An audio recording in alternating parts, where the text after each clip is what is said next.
For anyone who was not at the Sell and Scale event, my name is Kyle Kirkwood. I'm the director of training here at Pacvue. My job is to teach people how to use our tool and also try to teach new strategies and ideas within the retail media space.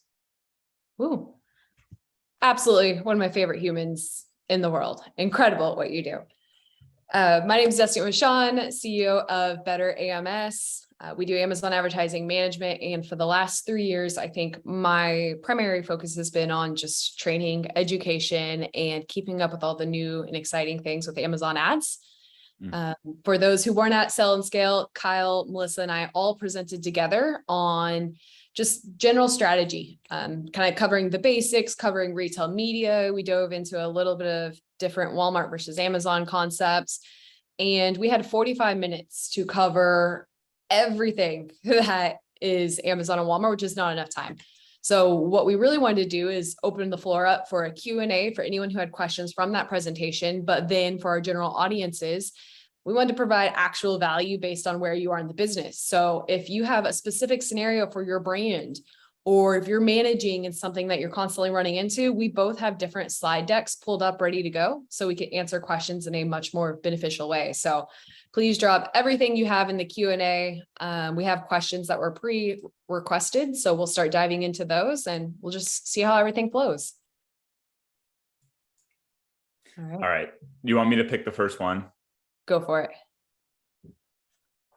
All righty. So I think this is a great question for Destaney to kick this off.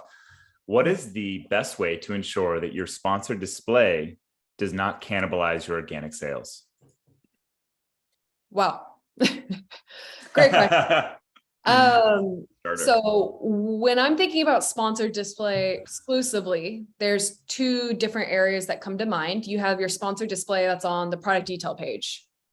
And when you're running sponsored display ads on the product detail page, you can very cleanly organize your campaigns between I'm targeting my own brand, which could cause cannibalization, or I'm targeting a competitor brand. You want to set up your campaigns in such a granular fashion, you know exactly what campaigns what. That's how you're going to be able to tell, hey, we're targeting only my competitors in this campaign. It's more than likely not cannibalizing, because if a customer clicked on my competitor page, they're interested in my competitor. When you start getting into the remarketing aspect, I think that's where a lot of people get caught up in incrementality and cannibalization.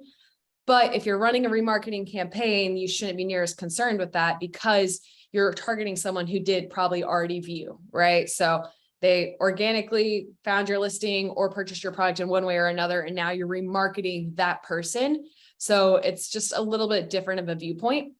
Now, if you're referring to view CPM model, which has probably been one of the hottest topics on the sponsored display side, I throw cannibalization out the window. It's not necessarily cannibalizing organic sales. They're not saying, hey, I'm clicking on this ad instead of organic.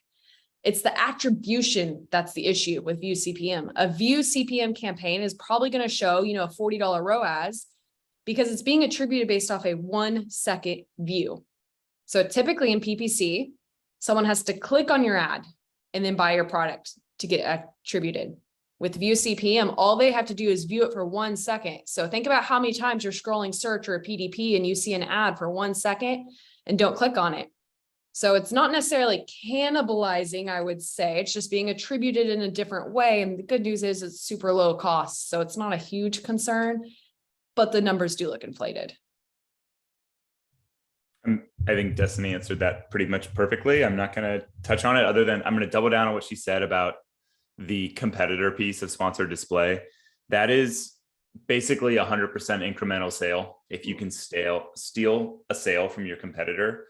And so if you're worried about cannibalization and you're worried about like wasted spend on people that might already buy your product, well, you can take that spend and put it towards competitors. We all know that's going to be a really painful endeavor. Your ROAS is going to be terrible, but that is a true capture. That is a true new sale to your brand. So maybe that's a way to think about it. Thanks, Destaney. Great one. Ooh. Okay. I'm going to pick one from the people that were at Sell and Scale.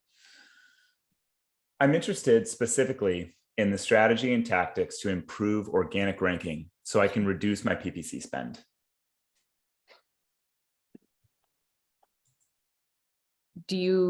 I'll start with the basics if you want to get more complex. Mhm. Okay. So the very fundamental basics of improving your organic rank is driving high volume. So that way Amazon has enough data to say, hey, yeah, this product should be at the top of the page. And two, driving high conversion. Fundamentally, I think those are the most two important metrics, in my opinion. So we want to make sure, one, that we can do both of those. We can afford to drive high amounts of traffic and pay to play. And then the secondary, that we are driving a ton of traffic. We're converting super, super well. So when we're using PPC, we like to consolidate our ad spend into very specific campaigns, focusing on top of search, exact match, and then analyzing our conversion rate on those keywords relative to search query brand metrics. At the end of the day, if you get those two right, regardless if it's Google traffic, TikTok traffic, Amazon PPC, you're going to be able to influence organic rank. Now, I think the part that people don't necessarily consider is it's expensive to drive high volume. So if you can't afford to drive high volume, you're going to have to drive mid volume over a longer time period in order to match what your competitors are doing. So I think that's the holistic answer I'll give. But Kyle, you've been doing a lot with search query, and you can probably give more detailed response. All I'll say is that I think it's a double-edged sword. The question is, I'm interested specifically in the strategy and tactics to improve organic ranking so I can reduce spend. So on one hand, if you just look at all the different placements on the page, the higher the placement, like position 1, 2, 3, the higher the click-through rate, right? People are going to click those top placements because they're going to see them more often. And oftentimes a higher conversion rate as well, if you can fight for that spot. So sometimes you might see a reduction or like an efficiency, a better efficiency, like with ACOS at those higher positions. But at the same time, like Destaney said, if you can't handle the volume, and Amazon wants to find someone to hold that spot and own it that can actually serve it, right? So a big question here is like, can you actually, if you had that organic ranking position number 1, could you serve that niche? Could you serve that keyword? There's a reason why there's a lot of like massive brands that are all fighting for terms like protein. If one of them just dominated it, it might be that they can't even serve that much inventory, right? So you really got to think about it. If you want that position that bad, if you can hold it with the inventory. And then, I'm not a huge believer that you should reduce your spend once you get up there, because you've worked really hard to get that placement there and get those sales. And then what are you going to do? Like if you turn it off or reduce it, then all of a sudden Amazon's going to knock you in a way and reduce how much your position. And now you're going to lose that inventory that you bought, or you're going to be over inventoried. So it's a complicated question. I'm not sure there's a clear answer for that one. I will say, I'm going to share screen really fast. A really important data point that Kyle shared during our presentation was that 67% of click share on Amazon goes to the top 3 placements on the page. Now, that's not any number that people like to hear. And this is why is you type in your number 1 keyword deodorant, this is what you see. Headline search ad, 4 sponsored product ads. You can't even see an organic placement without scrolling down. And these 3 placements are going to make up 70% of click share, right? So the advertising placements. So it's the nature of the platform on one hand. On the second hand, we know that e-commerce is still growing. So we're still getting so many customers on the page that even if we show up at the bottom of the page, you have a decent potential to drive traffic.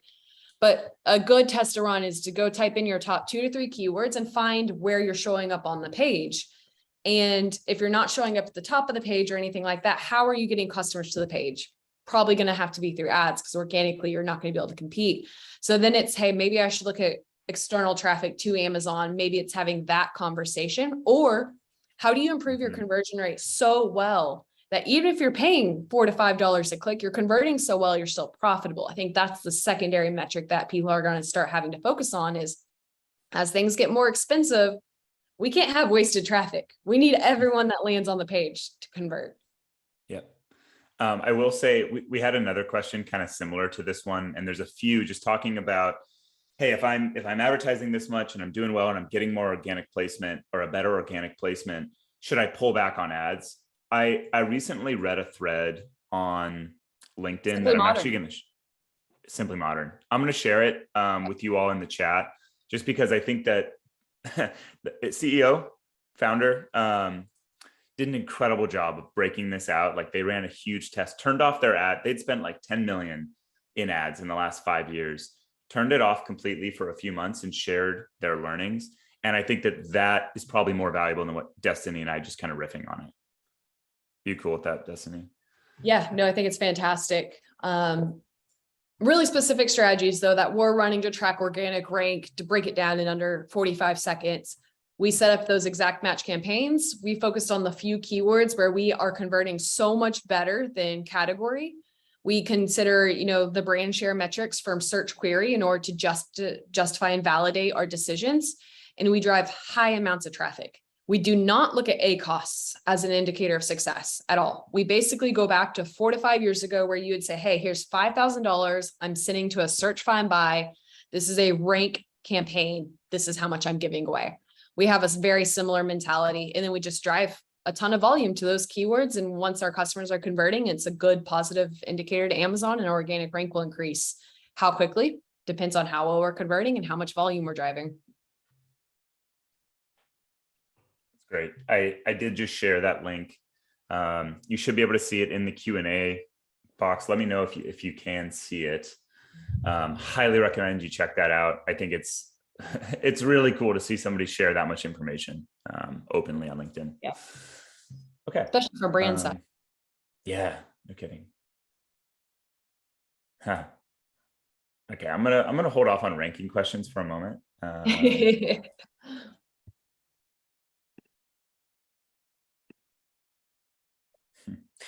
So what about product launch? I know that this is another topic that comes up a lot, Destaney. I'm going to punt this one over to you.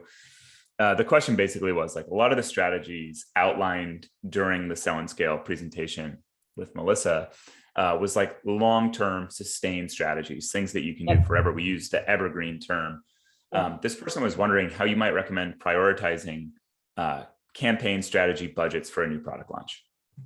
Great question. On our end, there's a few variables we do look at is what your, review acquisition strategies are. If you have nothing in place, we're going to start ads. If you're collecting reviews prior, we may wait a little bit, but typically we just see PPC as a review acquisition strategy in its own. We typically start with sponsored products and manual campaigns. Auto campaigns are great. I run them all the time. I still run them even for very established brands. It's great for data collection. But when we start with an auto campaign, we typically see Amazon's a little broad in the beginning because they don't have any data on our product. They're just using the listing to try to figure out where our product needs to be shown. I don't want to give Amazon that much bandwidth to show my ad everywhere.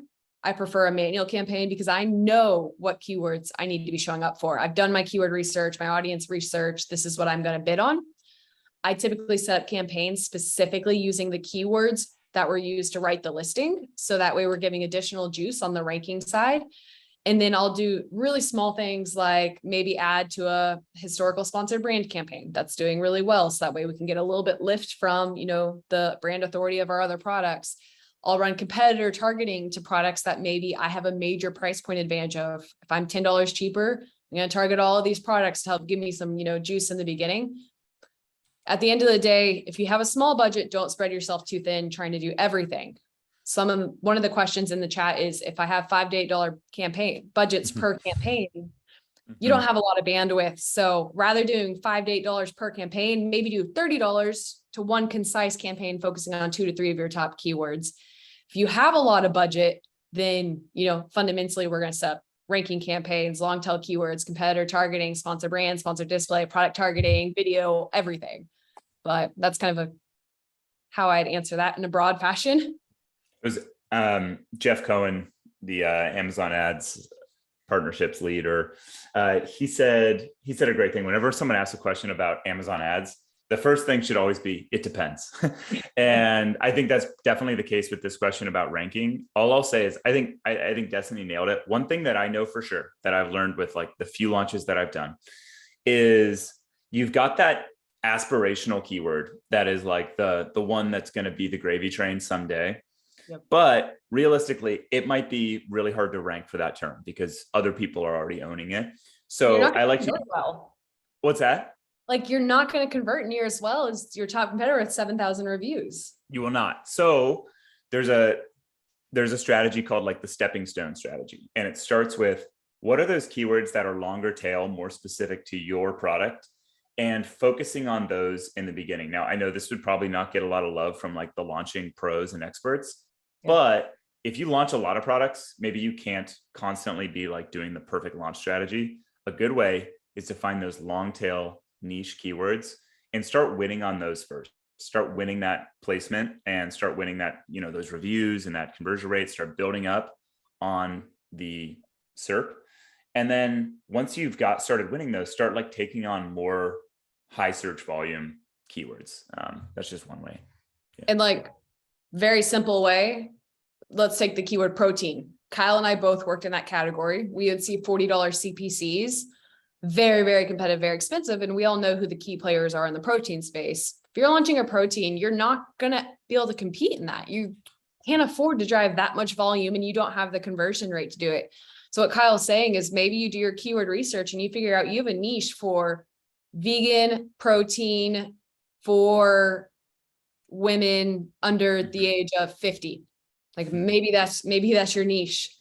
Figure that out, go after that, start building organic rank there. And then once you have the organic sales and velocity that can help finance your next term, maybe then you go after vegan protein for women. And then you build up velocity, you get more reviews, your conversion rate's going to increase over time because you're going to get more zeroed in and you're going to have that review rate. And then you move to the next one. And then that's how you can kind of make that work long term. That's great. I like this question because they used it's kind of a follow-up. They used your terminology.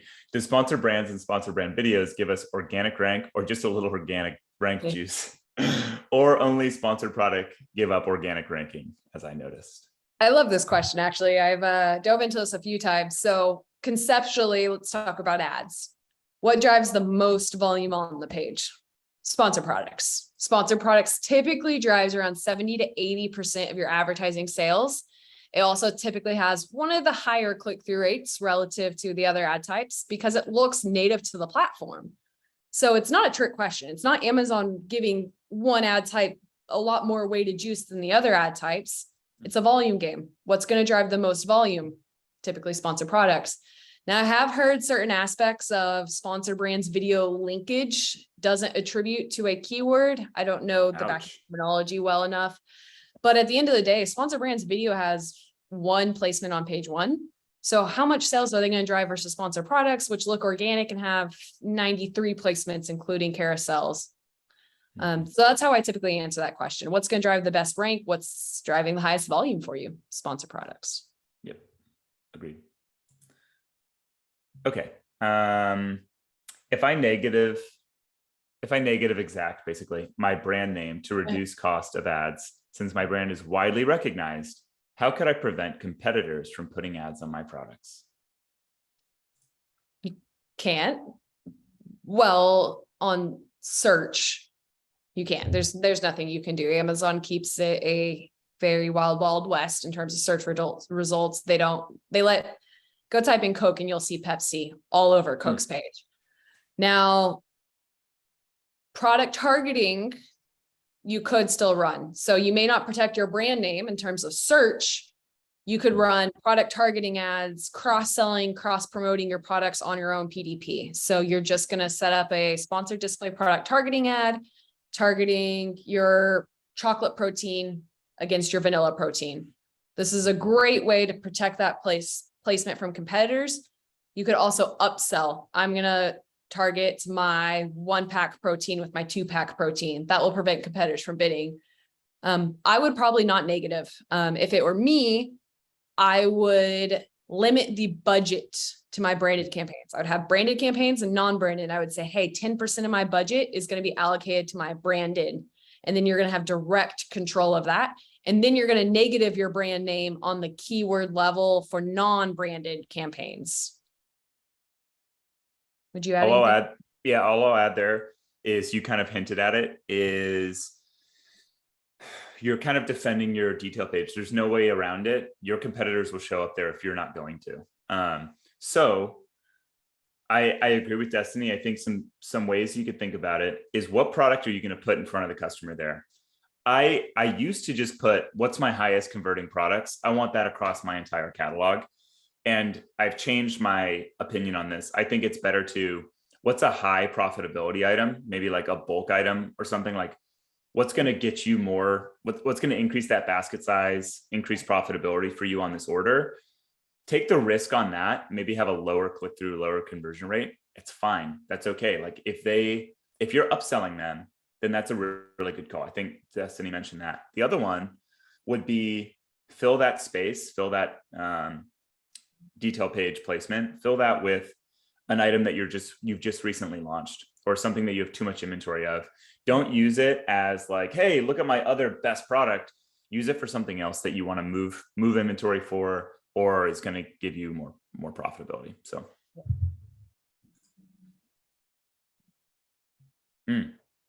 Interesting. Can you talk about how to optimize PPC on products with variations?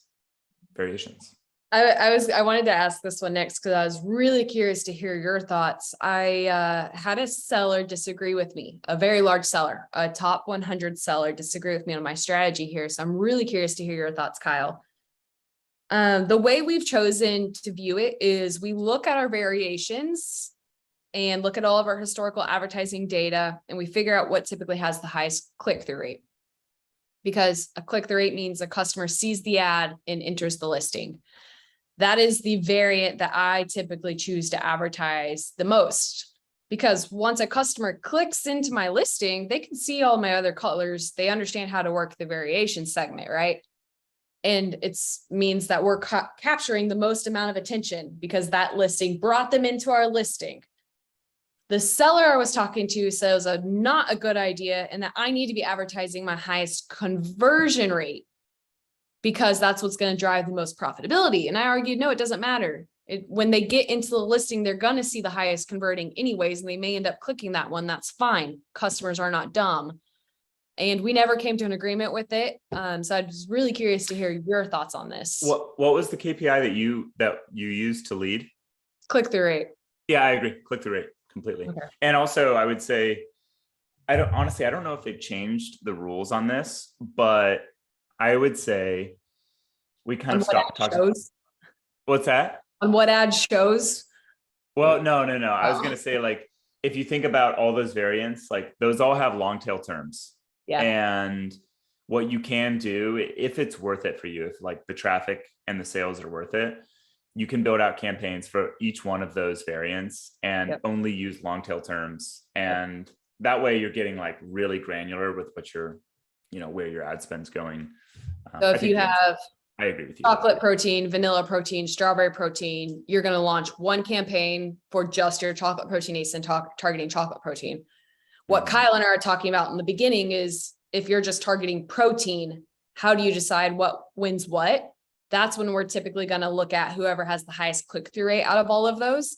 Yeah. Or if you really want to, have a lot of fun, you're going to try to win multiple placements, but they can't be in parent-childs to do that. So it's kind of the game of like how you want to target long tail versus the head terms, which can bring us into our next question. What constitutes a long-term tail keyword? How many words would be considered long? I would say, I don't have anything to pull up. I guess I could pull that thing up, but I was going to say, I actually don't think it's based on the number of words. It's based on the data of like how many searches.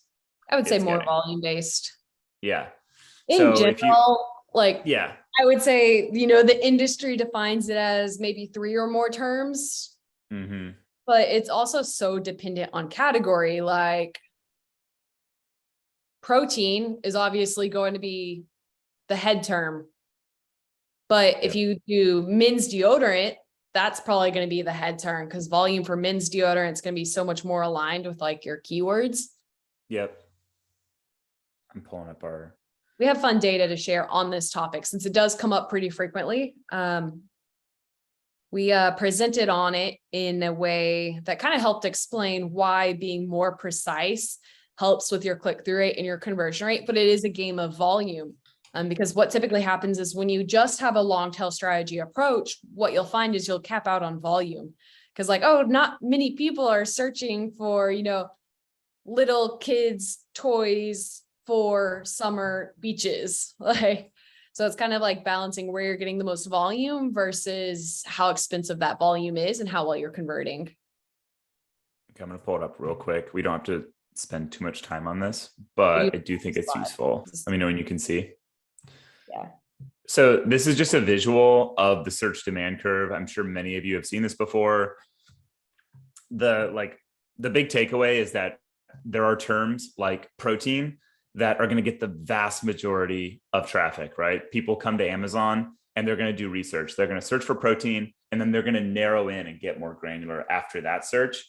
And then there's these long tail terms, which there's not nearly as much traffic, but there's way more of these terms. And it's still, across all of them, is a lot of traffic.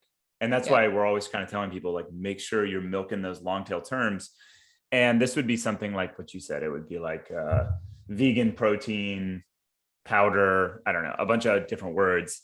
And the other visual that we like to share is this table that you get within Pacvue. And I'll let Destaney kind of riff on this one. This is one of my favorite tables. So one word, top row, you can see $5 cost per click on average. So think protein. That's pretty synonymous with the category we're in here. Protein's costing us $5, and we're only converting at 23% because it's so broad. If someone types in protein, they're not sure what they're looking for. Bodybuilding, are they looking for, lean, vegan, whey, like all these different variables. But it drives a ton of impressions, 19.6 million impressions. Now, two words. So we get into vegan protein, we get bumped up to 36.5 million impressions. Still $4.60, like very, very expensive, but our conversion rate improved. Now scroll down to the bottom. When we start layering in 5 words, we see a major, major drop off in impressions, but our CPCs also dropped by $2 and our conversion rate improves by almost 10%. So what this does is this balances out our profitability. As an account, I believe this account's running at close to a $3.5 ROAS. So we're able to compete directly with those head terms, which are driving a 71 to 60% ACOS, by balancing out these long tail terms, which are so profitable for us that we can drive a lot more incrementality. So that means we have our ranked campaigns, which are on these really aggressive head terms with strong conversion rate. And then we have budget going to our profitable campaigns where we're almost maxing out in impressions, because you're limited by how many people are searching for, these really crazy, ridiculous terms. But those terms are cheap because your competitors are not thinking to go out and target them. So you get them for a lot lower cost and your conversion rate's higher because they're more aligned with what a customer is looking for. Awesome. I wish I could combine the two somehow so we could look at them both at once, but yeah, I think that's a really good. We'll work on that. Yeah, next time. Feedback. All right. Okay. We already hit launch. I'm gonna pass on that one.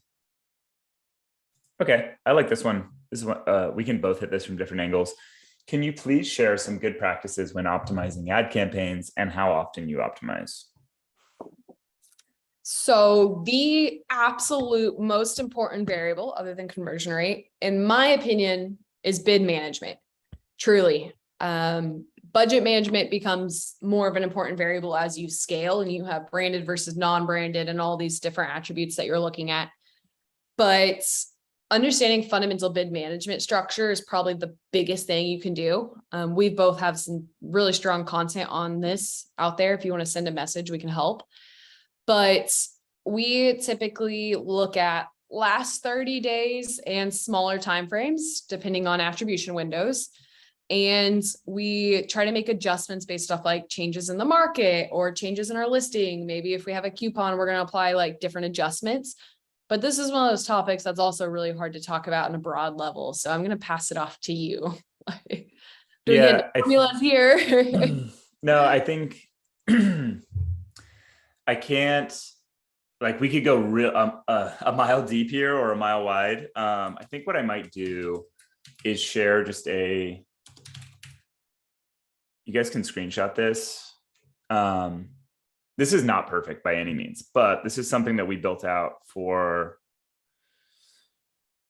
retail.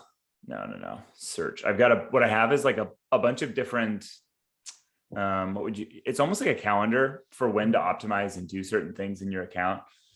Got one for search, DSP, content management, all these different, types of things or different like jobs. And you can take a look at this.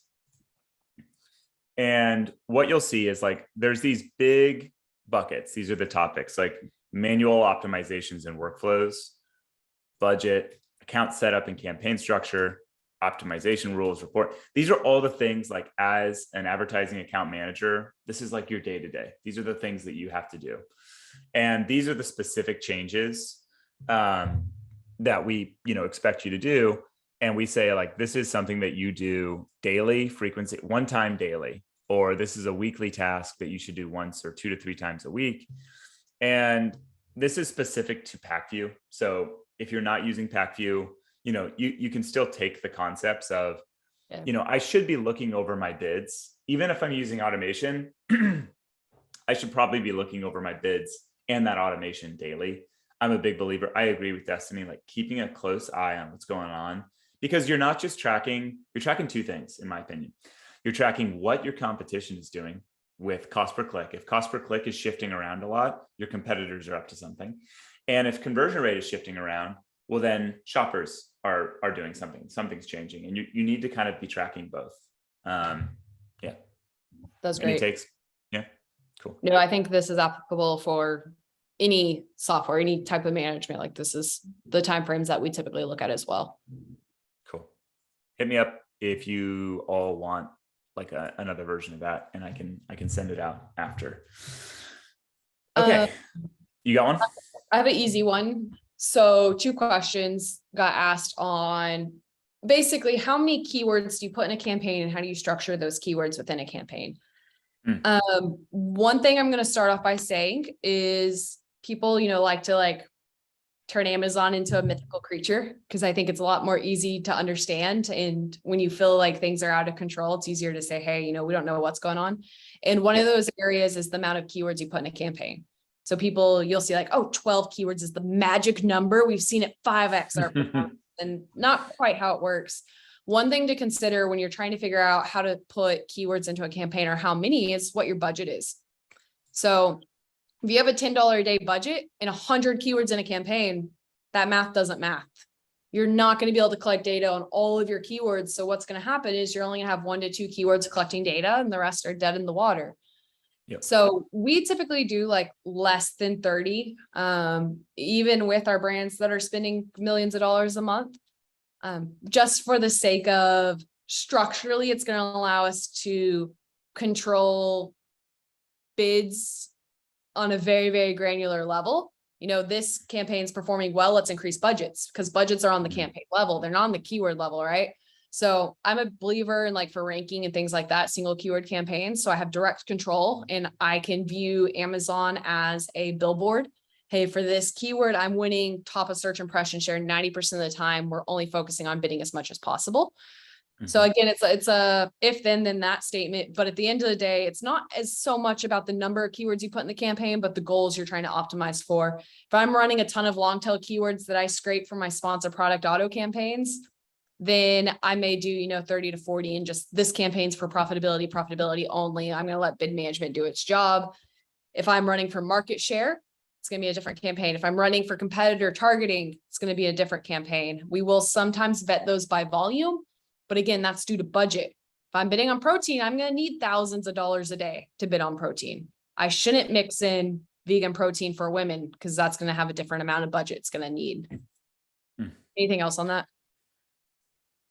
You said it in the beginning, it depends. And without going too crazy on everything, I think you nailed it. I would just say, in my experience, like we're talking about protein, for example, $1,000 or $5,000 daily budgets, right? Literally. And if you have 1,000 keywords, and my only thing that I'm going to add to this is that a good thing to do is to take a look at, all right, I've got 100 keywords. in this campaign and I've got this much budget, and just go take a look at your last 30 days, last 60 days, what's not getting impressions, and look at those terms. And maybe they're irrelevant and that's why they're not getting impressions, or maybe you don't have enough budget to spread around. That's one way to test it. Yeah. Or bids too low. There's a lot of things. Cool. Where that breaks off into another conversation that was asked is to, I would say, granular categorization. Industry standard, especially on your side of the industry, Kyle, I would say is branded, category, auto, competitor. And that's and then other, and then everyone has an other. It's like ranking or play to win. Yeah, all sorts of weird stuff. Bucketed really generally. That's probably industry standard. We personally probably go a lot more granular than that in terms of our setup, because like Kyle said, it's expensive. I mean, we've ran campaigns that have $50,000 a day budgets on Prime Day, and they're still not maximizing all the traffic opportunity. So we have to get super, super precise with where we want our budget to flow. So we have ranking campaigns for one ASIN rank campaign, one ASIN branded, one ASIN non-branded, one ASIN competitor targeting, one ASIN profitability. Then you start layering in SPV, sponsored display, category targeting. It expands really, really quickly. So we covered the generalization, but then we personally break out campaigns into a more granular fashion. So that way, when I have my budget, I can say I want 10% to go to rank. I want 15% of my budget to go to brand protection, 30% towards profitability to balance out my overall ACOS, and then 5% to this competitor because I know he increased his prices and we're going to win, like that fashion. But you can only do that with good campaign setup and naming. And Kyle can share, we don't need to screen share it now. He has really good slides on just some recommendations on that setup and naming, but good naming in Amazon's what's going to allow you to distribute your budget. As everyone knows, Amazon's not great at that. You have budget on the campaign level, but if you have good granular setup, you can then say, I want percentage of my budget here, here, and here, and keep it really concise. We'll share those notes on like that good campaign nomenclature.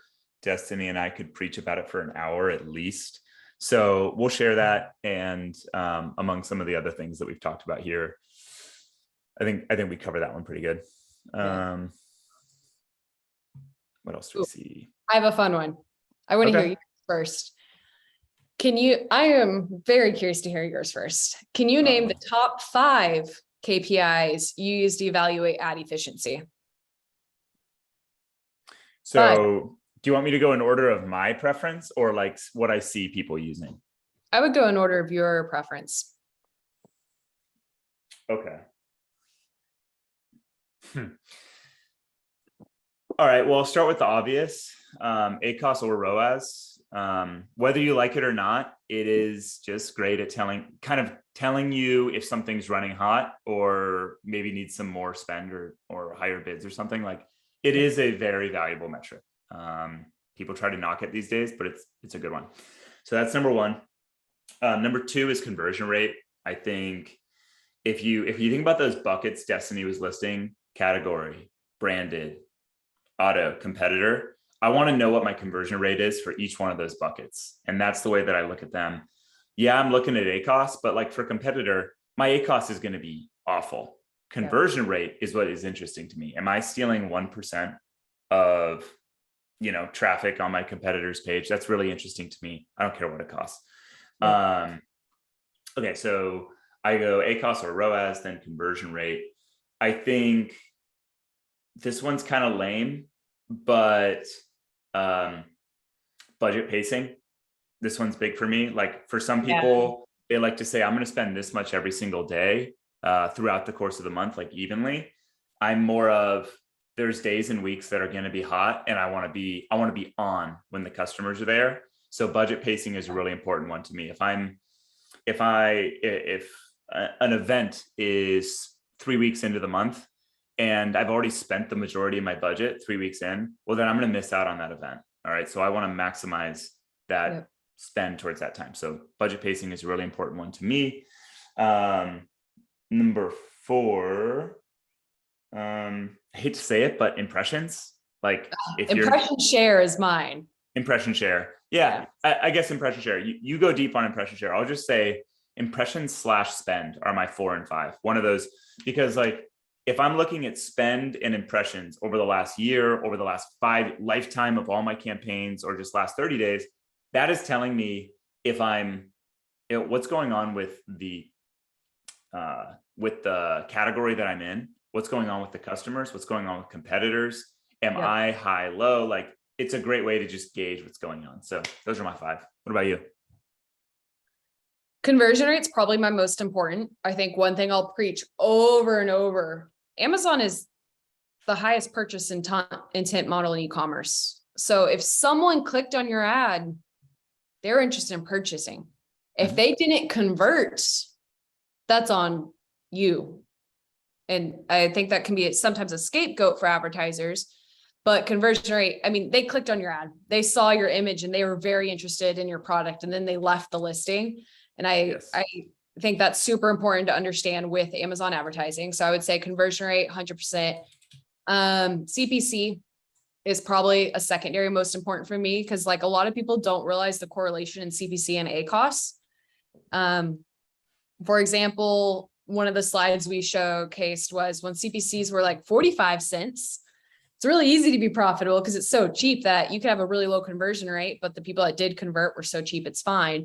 So like understanding that if you have a $5 cost per click and that's how much it costs you to get traffic, it's going to be a lot harder to, be profitable. So conversion rate, CPC, ACOS, ROAS, impression share is one of my new favorite metrics for just market share and like budget pacing things. Like Kyle said, realizing how much more budget you're going to need to win a keyword is super important.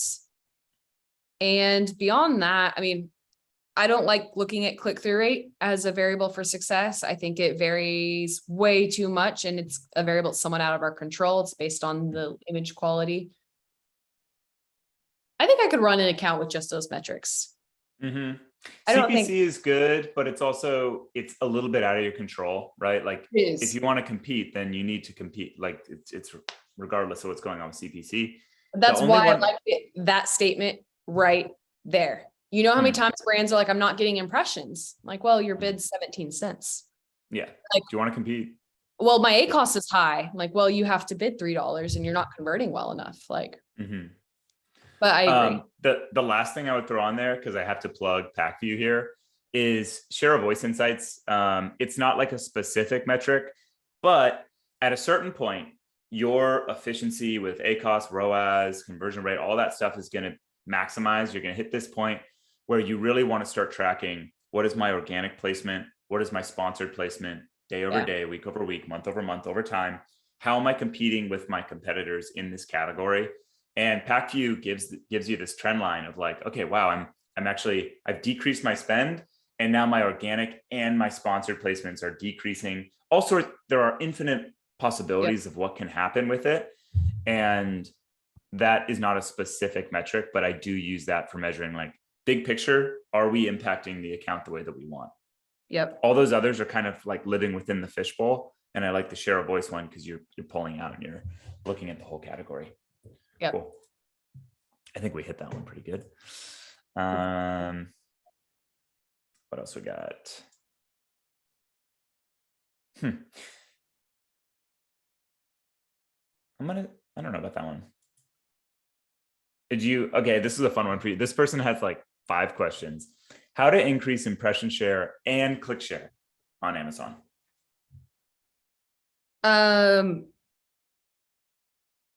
Someone asked a very complex question in the chat related to impression share that turns into, in my opinion, no one knows the people building the algorithm. So I'm not going to try to argue on like impression share here or there, but I'm going to share screen. How I think about impression share here is you want to win 90% of impression share. It's really easy. You win these 4 placements throughout the whole day. It's really easy to test. We run this as a market share tactic. We have spent $50,000 on one keyword in 12 hours. Like Kyle and I can speak to that. You want to win 95% of impression share. Just make sure you have the highest bid and enough budget to cover this placement right here. If you go into your campaign and you see you have 10% impression share, that probably means, oh, you're out of budget and you're not maybe you do have the highest bid, but you're only affording it 10% of the time, or you're showing up on the PDP right here and you're only getting 10% of the impressions relative to the people who are getting 100%. How do you get 100% of impressions? Like, as a customer, everyone sees these placements right here. How do you get 100% of impression share?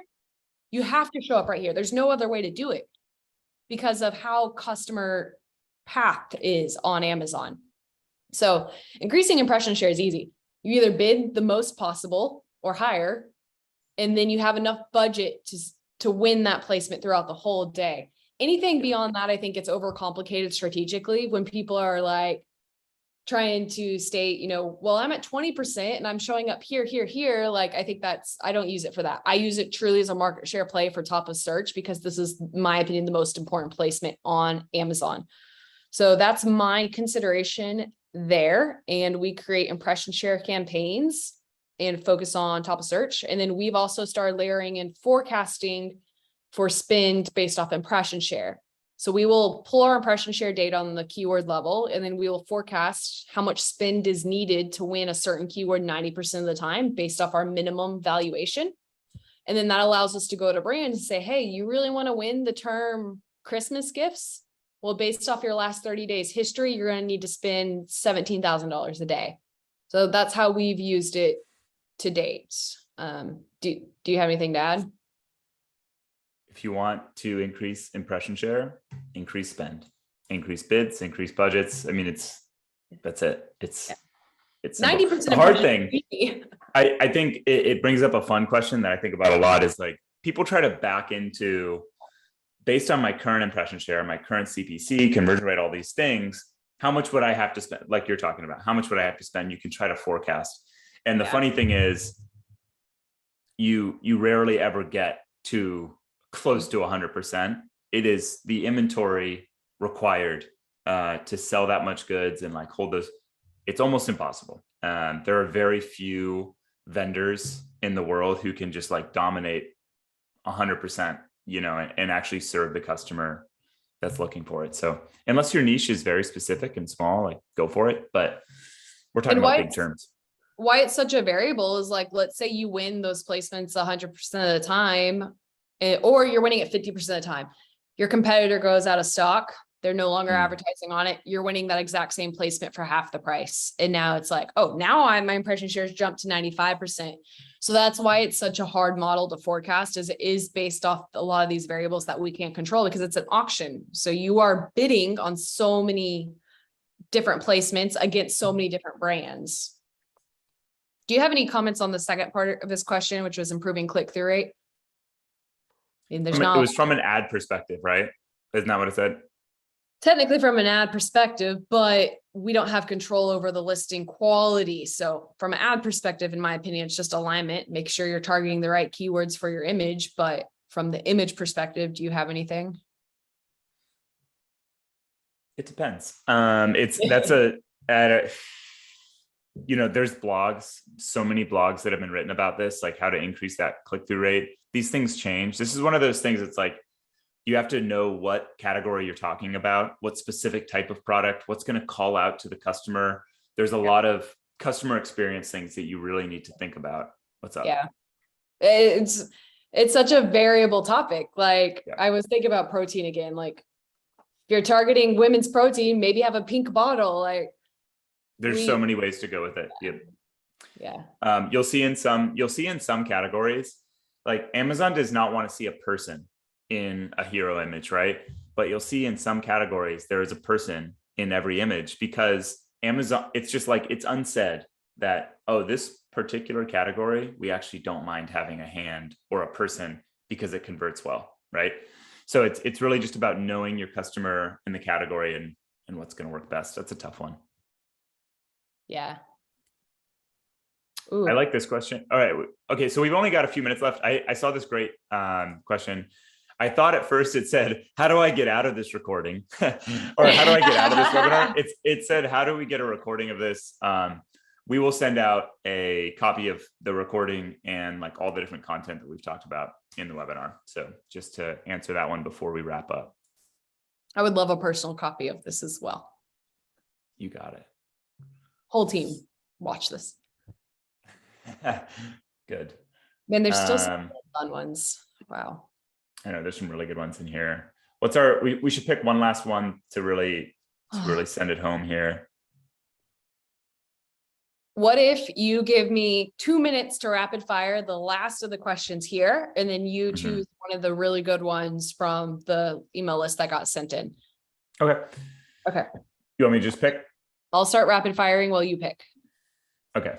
Is there a way / rule to promote converted search terms from sponsored products to sponsored brands and ASINs from auto and pat to sponsored display? No hard and fast rule. I think Pacvue allows for, different guidelines there, but the general rule is if it converted in a sponsored product, it will more than likely convert in sponsor brand and sponsored display. So we look at everything.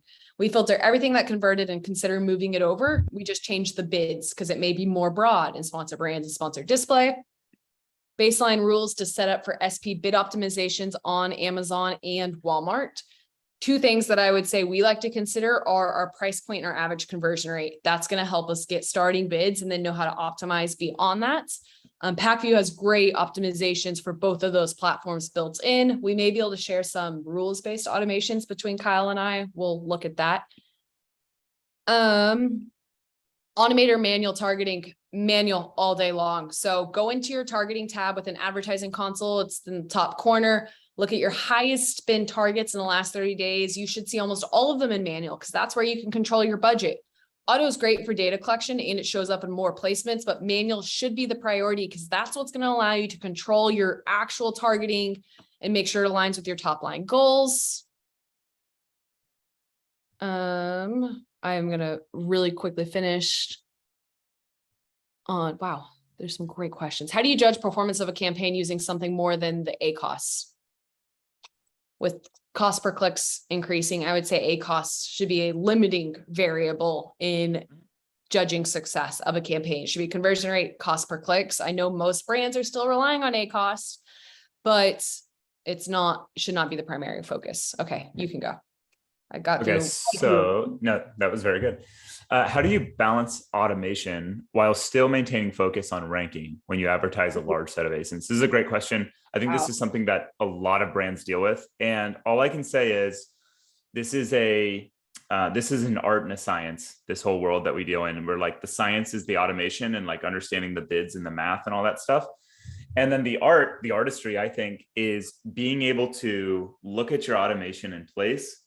And you almost you need to develop pattern recognition so that you can look at automation, because you can't spend all your time manually optimizing these things. You have to leverage automation at a certain point and then get very good at kind of like optimizing automation in a way, not just the manual way. Yep. And the last thing is like, on that note is store walks. I talk about store walks all the time. And that is literally just like searching the keywords that matter to those specific products. This is not scalable. It is not automated, but that will give you so much information about the product and your competitors in your category. I'll go a little bit more micro. An example that we have with a brand is we have 500 SKUs and they are all typically ranking pretty well. But the problem is you can't track organic rank for your top 10 keywords across 500 SKUs. That's just, it's not efficient. It's not convenient. So something that we do is we look at our standard KPIs. Our average tacos is 7%.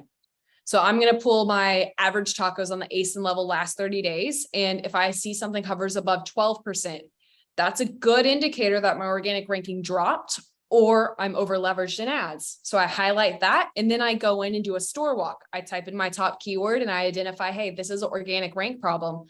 Now let me use something like Pacvue Share Voice, put in my top keywords and see if I can identify the specific search terms that may be causing me an issue, or maybe it's just a categorical issue where we're seeing a drop in impressions. So my ads are still running too hot.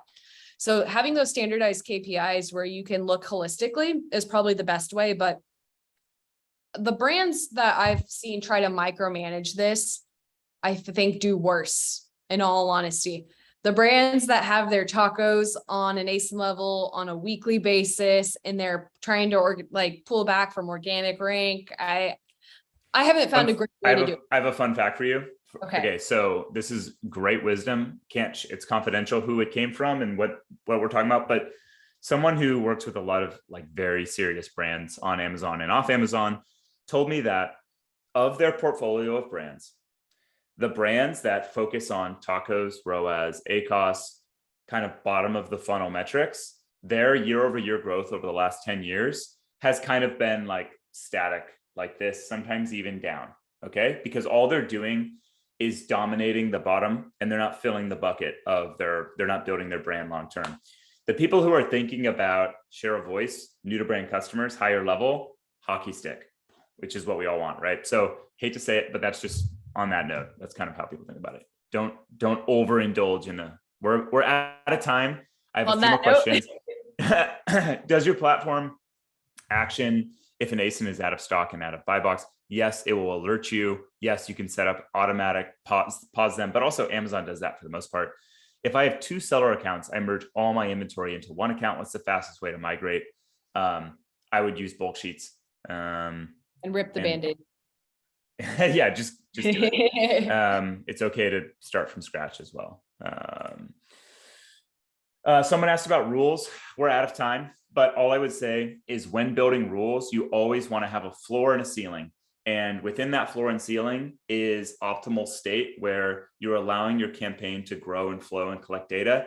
You don't want your rules to be so tight that there's no room to wiggle. You want there to be enough room for them to like kind of like hit the ceiling, bounce back down, hit the floor. And that way you really do collect the most data. Like, yeah. And that goes across bids, budgets, placements, like all the different rules that are available. If you want more information on rules, hit me up. I've got a webinar on that.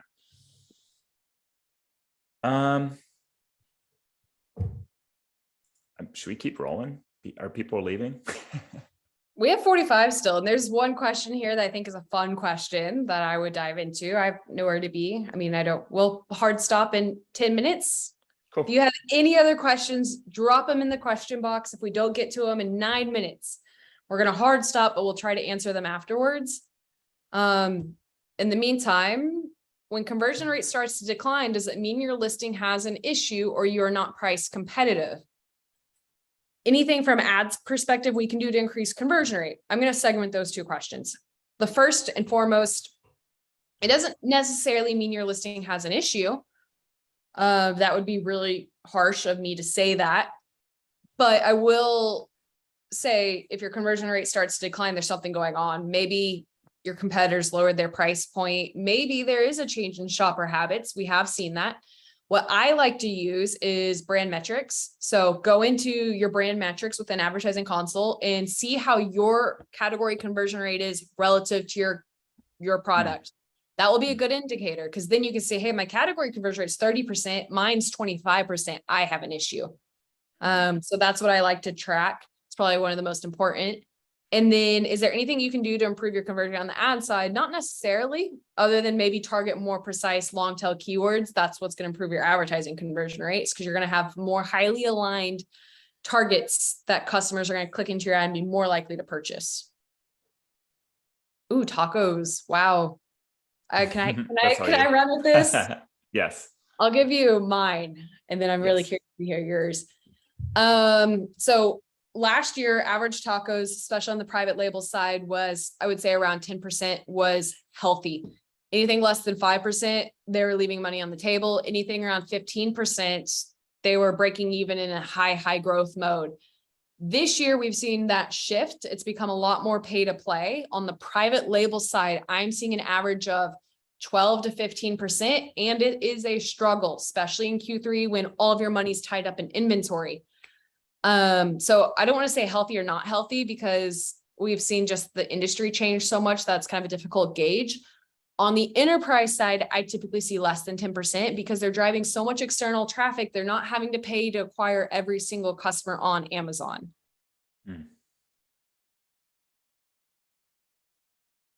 Anything to add? I don't want to touch tacos. That's probably one of the biggest, most complicated subjects I've talked on lately.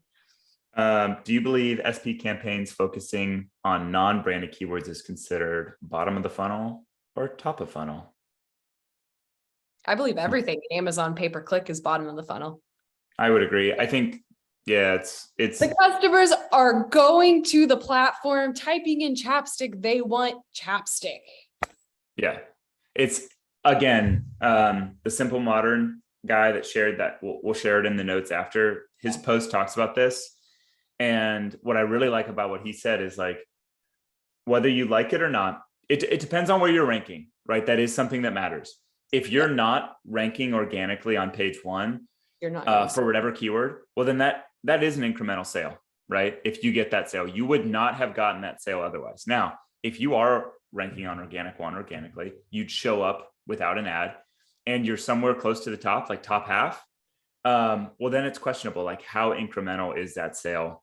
And I know we're getting away from like bottom funnel, top funnel, but the point is, would you have gotten the sale without that ad?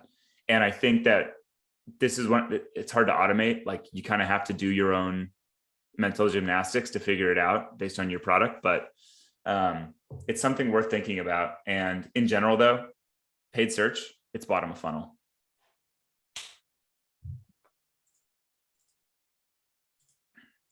Five minutes, rapid fire.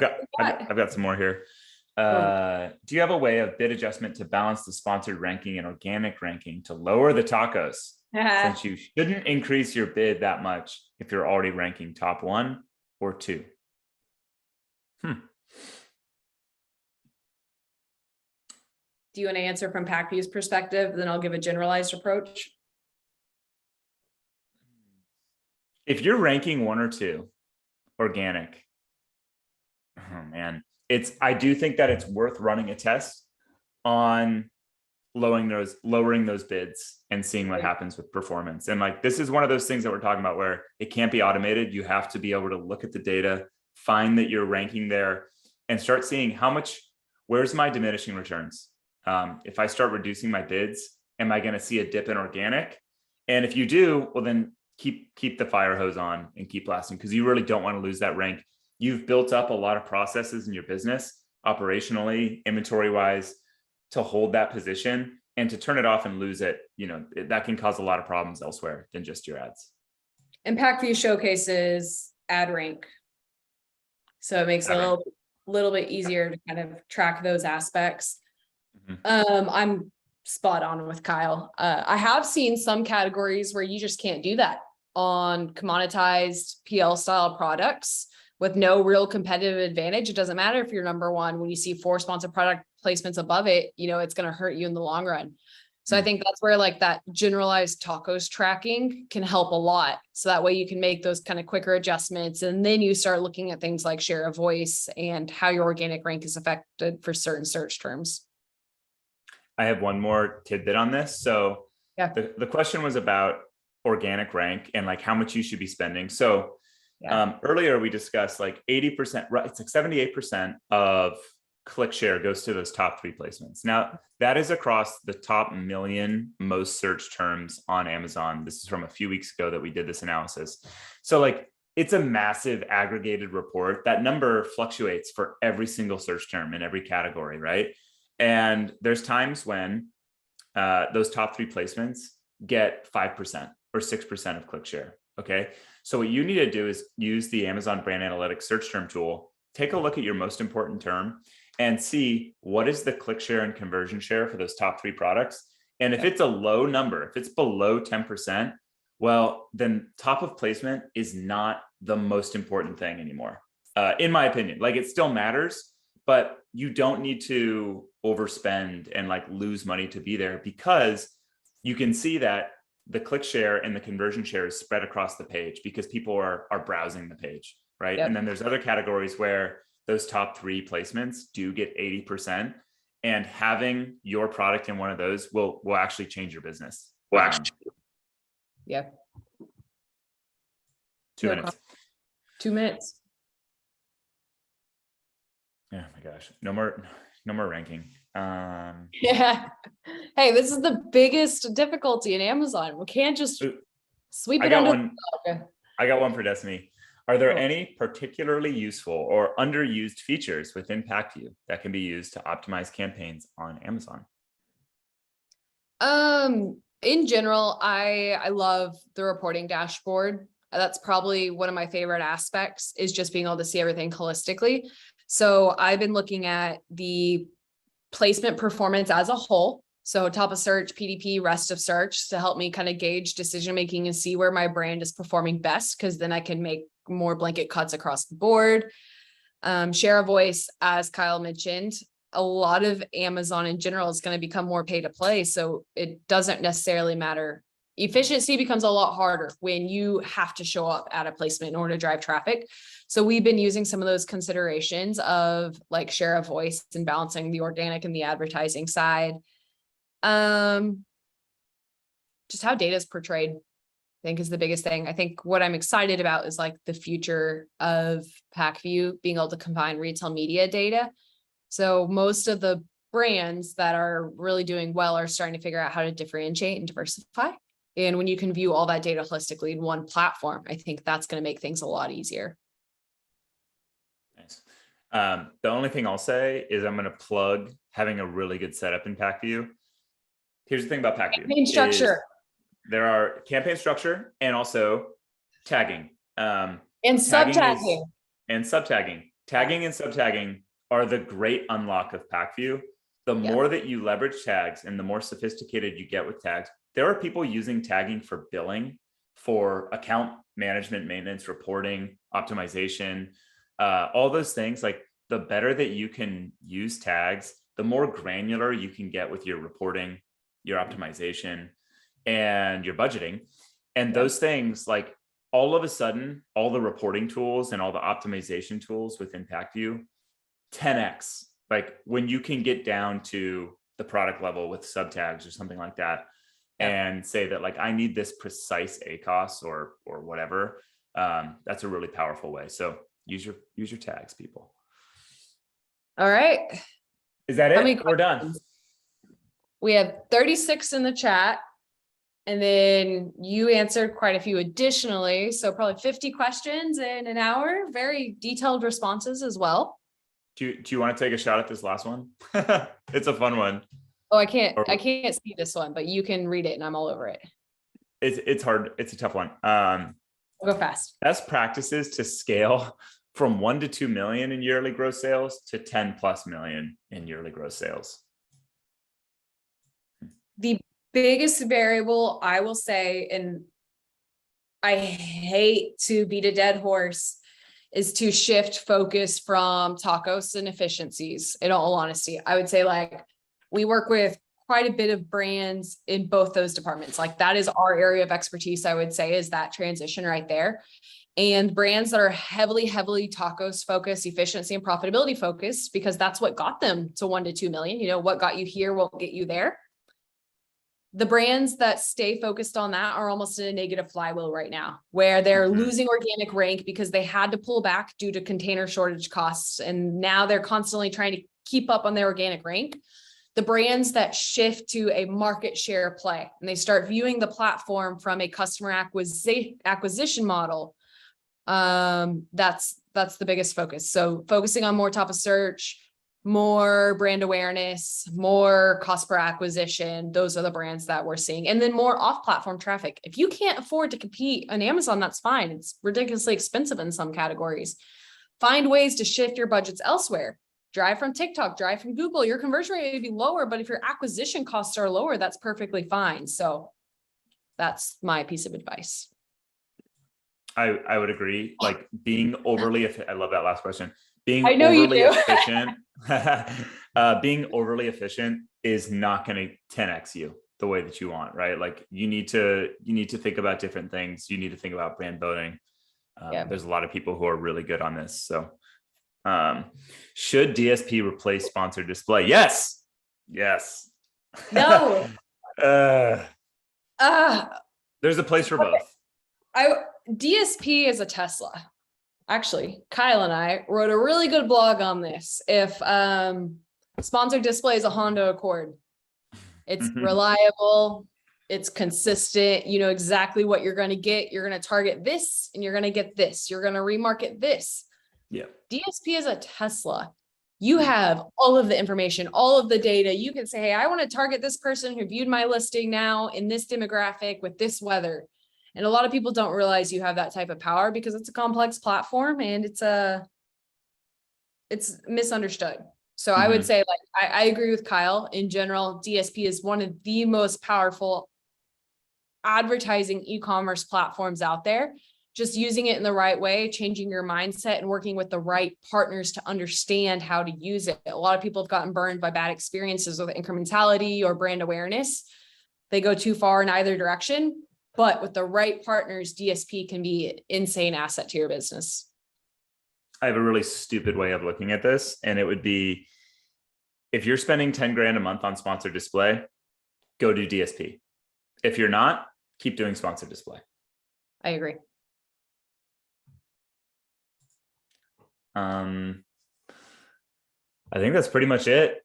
Let's see. I can look through these last questions. There's a lot of these that are like quick and easy way to do boom, and it's not a easy problem. Okay. Like, we'll touch on that one later. That one needs a Loom video.